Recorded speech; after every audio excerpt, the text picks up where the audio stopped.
Hi there, all my littles. It's Auntie Mir and it's time for story time. This week at my house, we have been trying to have something called a kindness week, where we're trying to do something simple but very kind for 2 or 3 people each day. For example, today we wrote 3 cards to people that are living far away from us who we won't get to visit for a while, and just something to brighten their day. So something you could try at home if you are trying to think of activities you can do while we're still social distancing. Anyway, to go along with that theme, I have one of my favorite stories right now that's fairly new to me, but I think it has an excellent message. It's called Be Kind. Let me just get my reading glasses on here. It's called Be Kind. And you know, I'm always telling my boys that I don't care how smart you are or how fast you are or how funny you are. The most important thing is that you are kind. And I really think that that is true. Because if you are kind, then you will have friends and you will always, always be very loved. Be Kind by Pat Zietlow Miller and illustrated by Jen Hill. This one has a really excellent message, so let's pay good attention to that. Also some lovely pictures. Tanisha spilled grape juice yesterday. Oh dear. All over her new dress. Everyone laughed. I almost did too, but Mom always tells me to be kind, so I tried.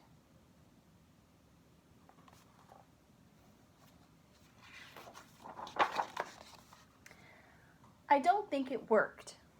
I said, "Purple's my favorite color." I thought Tanisha would smile, but she ran into the hall instead. When she came back, snack time was over. She put on her art smock and didn't look at anyone.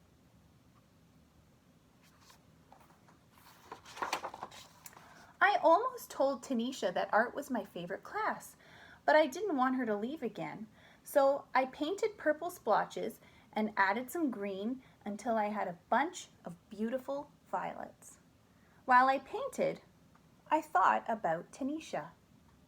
Should I have handed her my napkin, let her borrow my sweatshirt, spilled my juice so everybody stared at me instead? What does it mean to be kind anyway? What do you think it means to be kind?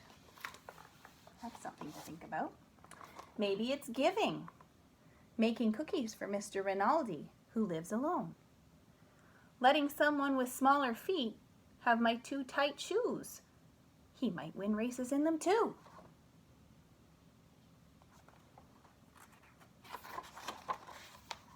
Maybe it's helping. Putting dirty dishes in the sink. Cleaning up after Otis, our class guinea pig. He's a messy eater. Or maybe just your pets at home if you have one or 2. Maybe it's paying attention, telling Desmond that I like his blue boots, asking the new girl to be my partner, listening to Aunt Franny's stories, even the ones that I've heard before.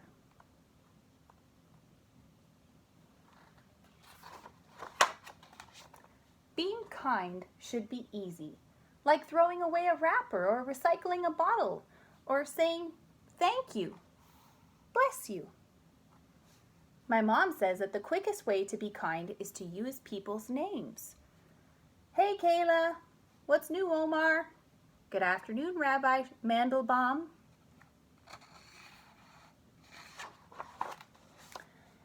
Being kind can be hard too, even when you know what to do. Teaching someone something I'm good at is tricky, even when I'm patient. Looks like she's teaching her little brother there. And sticking up for someone when other kids aren't kind is really hard and really scary.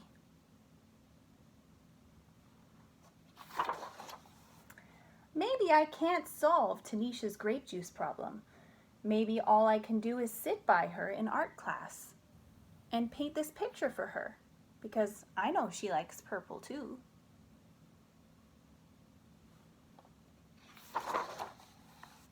Maybe I can only do small things, but my small things might join small things that other people do. And together, they could grow into something big. So you see this man notice she dropped her yarn. She's teaching her how to knit, and then she's giving her a scarf.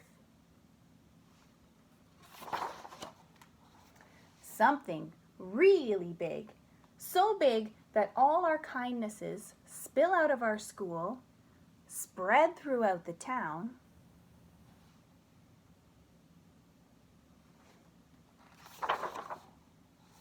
travel across the country, and go all the way around the world.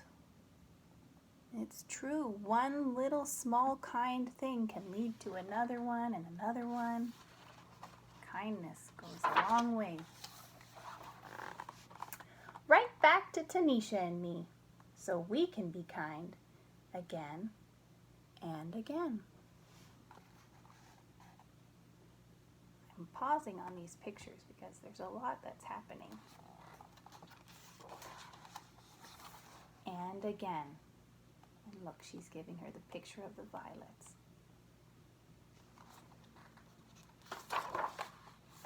And this is my favorite part.